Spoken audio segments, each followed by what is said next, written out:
Hello everyone, it's Jamal Thomas. Welcome to the Progressive Soapbox. So when Donald Trump got elected, I had to put certain things away, meaning my reflex to freak out each and every time something comes up. I had to put it away. I'm a lefty. And so I understood that there were going to be bad things that were coming down the pike, including bad things that were inspired by dickishness, meaning the plutocrats often try to find ways to make things more difficult for the people at the bottom of the economic rail. And Donald Trump, being a plutocrat, for whatever reason, people thought that he was going to do something on the left. I have no idea why. But being the plutocrat that he is, he's come up with such one stupid strategy to save money.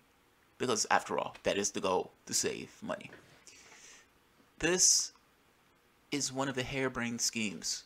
Trump wants to replace food stamps for impoverished Americans with boxes or food boxes to save money. Because again, saving money is the point, not making sure that people have the things that they need, the nutrition that they need, and the food that they actually need. Saving money is the point. The Trump administration wants to scrap food stamps for low-income Americans and replace them with boxes of non-perishable food items selected by the government, Politico reported on Monday. The proposal was touted by the White House Budget Director Mick Mulvaney and included in the White House fiscal budget released Monday. According to the administration, it could save the federal government $129 billion over the next decade. How much money did Donald Trump spend on his plutocrats in that tax deal? Meaning, when they gave themselves a massive tax cut, Donald Trump lying through his teeth on the campaign trail that the rich are going to have a hard time under me. They're not going to get tax cuts at all. Then gets in office. And what does he do? He lowers taxes for people like him, for him personally, in addition to other plutocrats.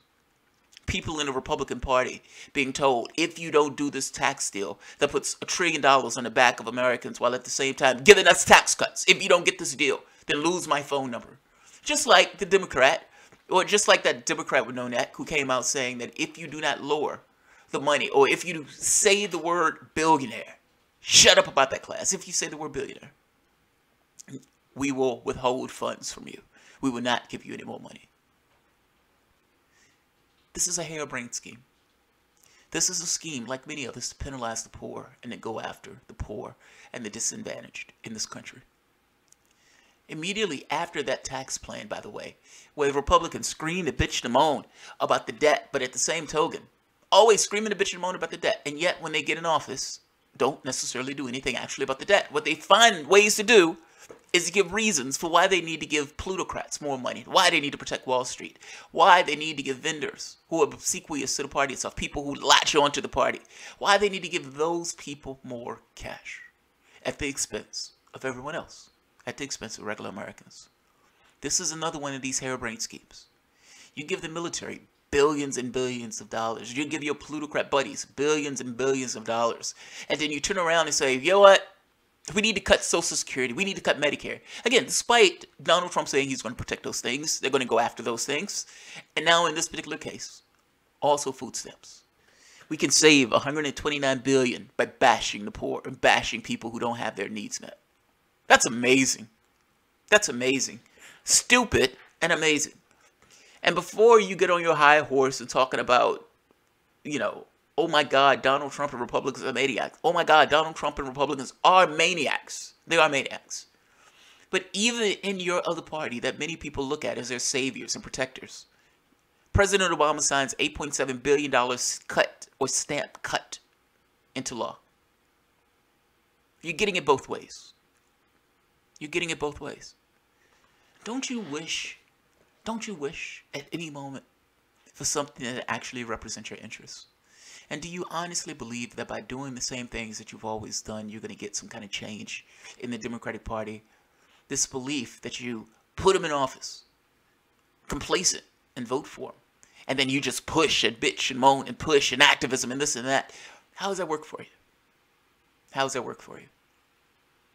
Donald Trump is a fucking menace. Donald Trump is a fucking maniac. I have no illusions about how bad Donald Trump is.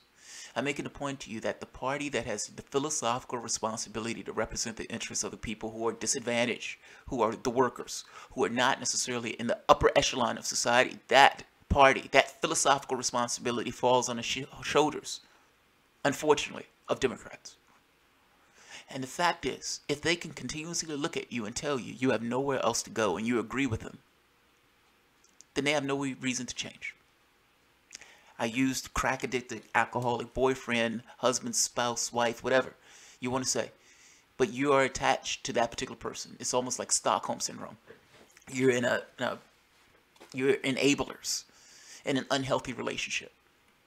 And it's time to let that person either starve to death or or go into some kind of convulsions and die on their own, or get their life straight.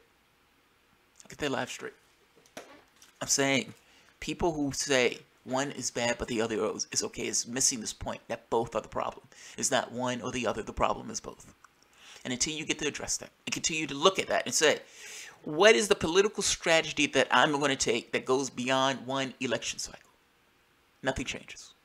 In fact, it would get worse. Donald Trump sending boxes is one of the dumbest policy choices that I've ever heard. But at the same token, what's Obama's excuse for cutting food stamps? What's his excuse? If you want somebody to actually represent your interests, you need to vote for somebody who represents your interests. And you need to be willing to say no and be vocal about it. That I am not voting for somebody who does not represent my interests. I have a bar. I have a line that I draw in the sand that says anybody doing something beyond this bar, I'm not on board with. I have no illusions that Democrats are going to test this. I have no illusions that they're going to fill this out or feel their way out with this.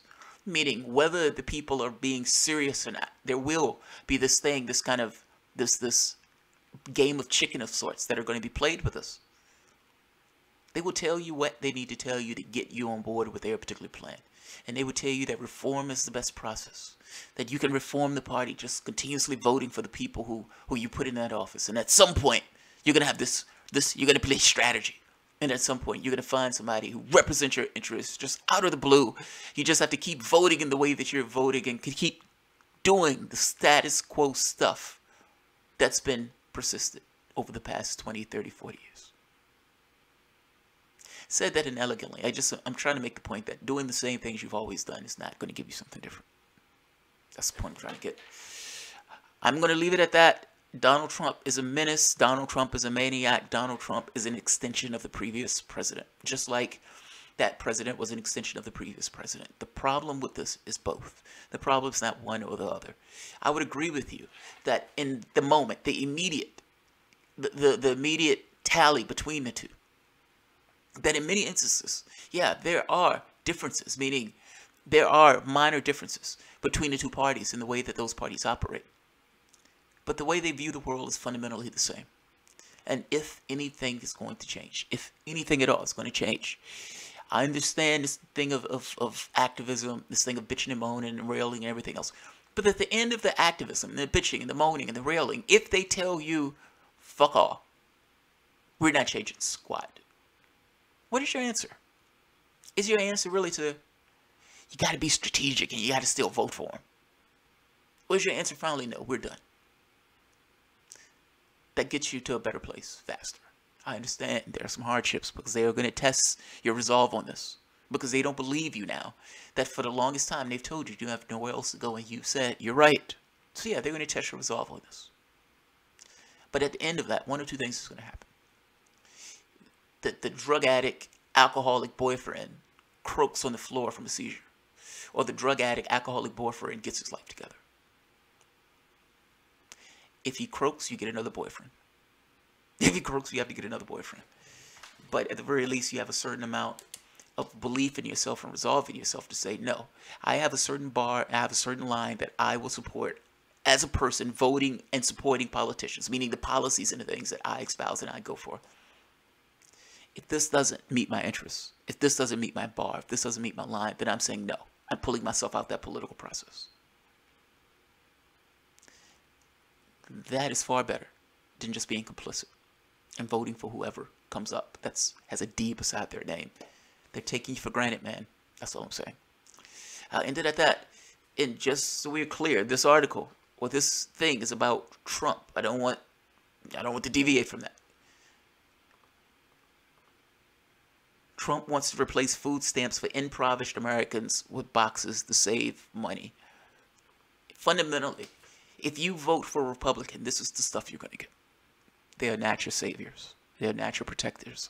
They're not protecting you against the globalists or anything else. Donald Trump is purely out for Donald Trump. And the idea that he would give himself billions of dollars in tax cuts, meaning him and his plutocratic buddies, trillions of dollars, while at the same token putting out legislation saying, you know who's the problem and this who's draining all the money? We need to hit people on food stamps. They're the problem. They're the problem. You're a reality show president, ladies and gentlemen. I'll leave it at that. I find that to be sad and ridiculous. And yet, that's what you get when you vote for a reality show host as a president. I voted for Jill Stein because she represented my interests. This clown did not. I expected shit like this. So, I will leave it at that, man. If you enjoy the content, feel free to share, like, subscribe, and of course, you can always support through Patreon. Thanks, guys.